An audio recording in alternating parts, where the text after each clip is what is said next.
Bonsoir, c'est Headline News. Au Sénégal, l'Église exige des excuses publiques par rapport aux propos à l'encontre de la communauté catholique. Ces propos ont été proférés lors d'une émission religieuse sur la chaîne de télévision Walfadjri. Le nouveau maire de Dakar, Barthélémy Diaz, fera à nouveau face au juge demain mercredi dans le cadre du meurtre de Ndiaga Diouf en 2011. Pour rappel, le procès était prévu le 1er décembre passé et par la suite renvoyé au 2 mars 2022. Entre-temps, M. Diaz est devenu maire de Dakar, mais la justice suit son cours. L'Union africaine dénonce le traitement raciste dont sont victimes les Africains. L'Ukraine en guerre, les Africains cherchent à fuir les combats et à quitter le pays. Par contre, des agents de sécurité les maltraitent et ils sont souvent empêchés de prendre place dans les trains ou des bus rejoignant des frontières. VOA Afrique est allé à Casablanca, la capitale économique du Maroc, où se sont installés de nombreux jeunes subsahariens. El Hadj Amadou est sénégalais. Il fait partie de ces jeunes qui veulent se faire une place au soleil en créant une activité lucrative. Il a choisi de faire de la livraison son activité principale et sa source de revenus. Emmanuel Moa Djidi Baye. El Hadj Amadou s'est installé au Maroc depuis 4 ans. Cuisinier de formation, il pensait pouvoir s'en sortir et arriver à réaliser ses projets personnels en travaillant dans les restaurants de Casablanca. Mais la réalité est tout autre et les difficultés quotidiennes liées à ce choix de métier l'ont amené à se reconvertir en livreur, encouragé par son neveu Mamadou Ndiaye, entrepreneur lui aussi. Je lui ai dit, mon frère, il faut essayer de trouver quelque chose pour toi. Dans la vie, là, si tu veux quelque chose, il faut essayer d'aller par tes propres moyens. Mais si tu travailles pour quelqu'un, tu vas galérer. Tu ne vas pas gagner ton... Non seulement tu ne vas rien gagner, mais tu vas perdre ton temps. Depuis qu'il travaille pour son propre compte, Amadou se sent épanoui. Dans cette maison qu'il partage avec ses compatriotes, il contribue aisément à toutes les charges. Sa journée commence généralement par des échanges téléphoniques avec ses clients. Je me réveille à 10h, mais parfois, par rare exception, je sors à 9h. Parce qu'il y a des clients, parfois, ils t'appellent la nuit et te disent que demain, Inch'Allah, il faut que tu mettes. J'ai des couches à faire à 8h, 9h, il faut que tu mettes. Si ce n'est pas le cas, rien ne va se passer, etc., etc. Tu es obligé de se lever à cette heure parce que ce sont des clients. Et les clients sont les rois. On est obligé de satisfaire leurs besoins. Ce matin, il a rendez-vous avec la gérante d'un salon de beauté, une cliente habituelle qui fait régulièrement appel à ses services. Son incontournable outil de travail, c'est cette moto, dont il se sert tous les jours, mais encore avec plus de prudence depuis qu'il a été victime d'un accident de circulation. Il met régulièrement à jour ses pièces, son autorisation de circulation ainsi que son assurance, ce qui lui évite des soucis avec la police et lui permet d'arriver à ses rendez-vous en toute sécurité. Si la cliente ne peut pas se déplacer, on lui propose l'option d'appeler le livreur. Alors si on appelle le livreur, c'est au client de payer la livraison. Nous, on fait toutes les prestations ici, on lui met dans le sac du salon pour lui montrer que c'est vraiment un colis du salon et on appelle le livreur. Et on donne en même temps le numéro de livraison. Maintenant, le livreur va contacter la cliente, comme ça il va lui envoyer la localisation et il va aller directement sur place. Il récupère son argent de livraison et le tour est joué. Quand on a en fait des manques dans le stock, on l'appelle. Il vient, on lui dit on a besoin de ça et de ça et de ça et de ça, on fait une liste, on lui envoie. Il achète, il vient nous livrer. On lui paye la différence. Ça se passe bien. Ça se passe très bien, toujours très bien. C'est rapide, c'est sûr et c'est fiable à 100%. Depuis qu'il a commencé ce travail il y a 1 an, il ne se passe pas un seul jour sans qu'il n'ait reçu d'appel pour des livraisons. 150 dirhams marocains, c'est-à-dire 15 €, c'est la plus petite recette qu'il fait au quotidien quand ça ne marche pas. Son succès dans cette activité, il le doit à 4 éléments importants. L'amour de son travail, le sérieux qui lui permet de gagner la confiance des clients, le renouvellement régulier des pièces requises pour la circulation routière à moto et la parfaite maîtrise du plan de la ville. C'est ainsi qu'il a pu encourager et coacher certains de ses compatriotes qui lui ont aussi emboîté le pas. Au Burkina Faso, la durée de la transition a été fixée à 3 ans.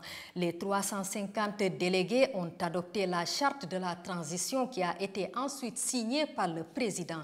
Les participants ont décidé d'une durée de 3 ans pour la transition avant des élections, alors que la commission technique avait proposé 30 mois. Cette décision a été prise lors des assises nationales. Retour sur la tenue de ces assises avec Lamine Traoré. Salle des conférences du quartier Ouaga 2000. Plusieurs centaines de personnes prennent part aux assises nationales. Ces assises se penchent sur l'adoption des textes régissant la transition. Ces assises rassemblent des représentants de toutes les composantes de notre nation, venus des 4 coins de notre pays.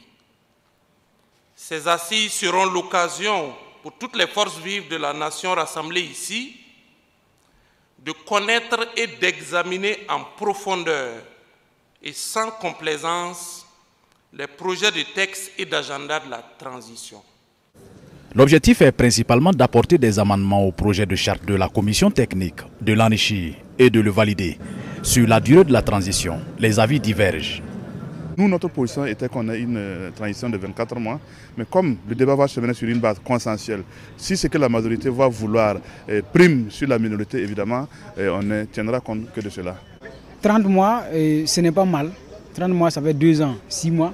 D'autant plus que déjà, dans la dynamique antérieure, tout le monde était capé sur les élections de 2025. Ce qui veut dire qu'on était bien parti pour 3 ans encore, si le régime déchu était encore en place. Il apparaît clair que dans les 24 mois, on peut à la fois mettre fin au terrorisme et engager le processus de retour à une vie constitutionnelle normale. Et il faut tenir compte de cela parce que la communauté internationale est devenue très regardante sur les conditions et la durée de la transition. Le président de la transition devrait être désigné à l'issue de ces assises, puis il sera investi mercredi. Lamine Traoré pour VOA Afrique, Ouagadougou. Au 5e jour de l'offensive russe en Ukraine, le Bélarus, allié de Moscou, abrite des discussions entre Ukrainiens et Russes. Sur le terrain, la progression des troupes russes semble ralentie par une résistance inattendue côté ukrainien. Le point avec Abdourahmane Dia.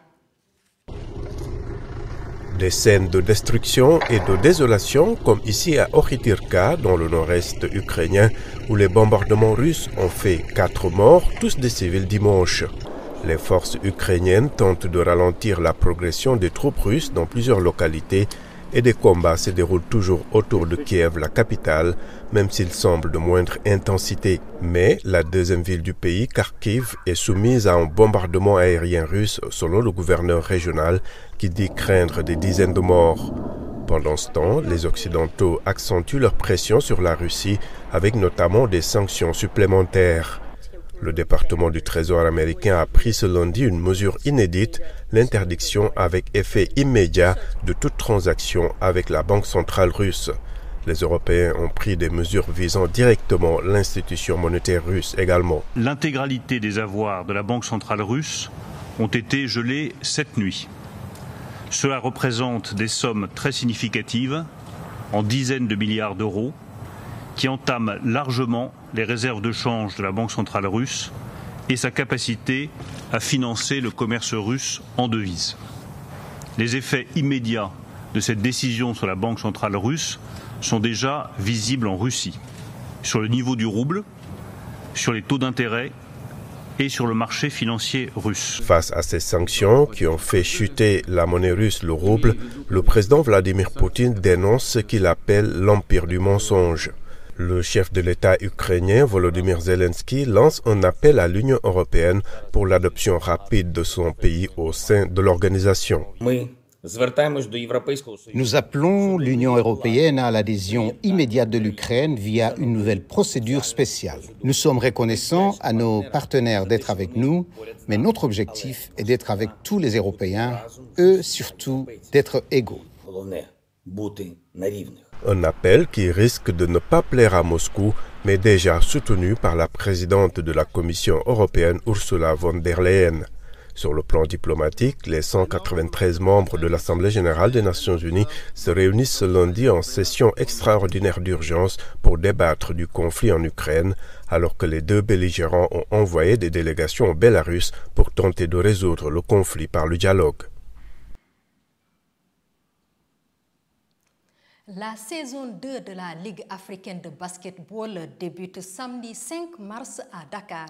Le compte à rebours est lancé pour les 12 clubs qui prennent part à la compétition, en particulier pour l'hôte de cette première phase, le Dakar Université Club. C'est une équipe au prestige légendaire, mais pour le Dakar Université Club, la balle reste l'un des challenges les plus excitants. Un moment historique que les champions du Sénégal ne comptent pas rater. Pour leur première participation, ils visent très haut. Puisque le Duc aussi représente le Sénégal, le basket sénégalais, nous voulons faire plus que la douane. Voilà, la douane, je crois qu'elle s'est arrêtée en quart de finale. Mais tout d'abord, puisqu'il y aura la première phase va se jouer au Sénégal, nous ferons tout pour se qualifier au premier tour, au second tour et aller au Final 8 au Rwanda. Mais plus que le Final 8, c'est la gloire continentale qui façonne le rêve des universitaires. Les joueurs ne se fixent aucune limite et se tuent à la tâche pour être prêts avant le tournoi.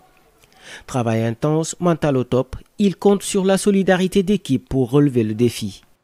C'est notre première fois et on ne peut pas y aller avec un état d'esprit qui n'est pas positif premièrement. Et du coup, il faut utiliser le collectif pour pouvoir s'en sortir. Parce que nous avons vu qu'il y a beaucoup d'équipes qui sont, on peut dire, qui sont beaucoup plus expérimentées que nous. Et c'est grâce à notre collectif qu'on pourra atteindre l'objectif que nous prétendons pour ce bal. Une mission qui s'annonce toutefois compliquée vu le calibre des autres clubs engagés dans cette balle. Ce qui n'entend pas pour autant l'enthousiasme du coach qui ne sous-estime pas non plus ses adversaires. Nous connaissons certaines équipes qui ont joué l'année passée, comme si je prends l'exemple de Monastir, Salé, El Fap. Mais il y a d'autres équipes quand même, qui sont l'équipe guinéenne et l'équipe rwandaise. Quand même, ce sont des novices, mais qui ont fait un très bon recrutement quand même, parce que nous connaissons leurs équipes. Ce sont des équipes, ce sont de très bonnes équipes, mais nous jouons chez nous quand même. Il faut y aller avec beaucoup d'enthousiasme. Mais le staff technique sait que l'enthousiasme seul ne suffira pas, encore moins le groupe sacré champion du Sénégal il y a quelques mois. Pour survivre dans ce tournoi, il faut impérativement des renforts. La base qu'on avait, certes, elle est bonne, mais il faut renforcer cette base-là pour faire une bonne participation au niveau de la balle. Si cette base que nous avons n'est pas renforcée, cette base seule-là, elle ne suffit pas. Il faut qu'on renforce. Connaissant le niveau de la balle, il faut que des joueurs chevronnés puissent venir nous épauler et pour qu'on puisse faire une bonne prestation. En attendant d'autres arrivées, l'équipe a déjà enregistré la signature de l'international ivoirien Abraham Sié. Avec d'autres internationaux sénégalais, ils seront les guides d'Onduc en quête d'étoiles dans la galaxie illuminée des champions d'Afrique. Wahani Johnson Sambou pour VOA Afrique, Dakar. Headline News, c'est fini. Restez sur BNews International. L'info y est continue. La suite de nos programmes, c'est dans un instant. Bonsoir.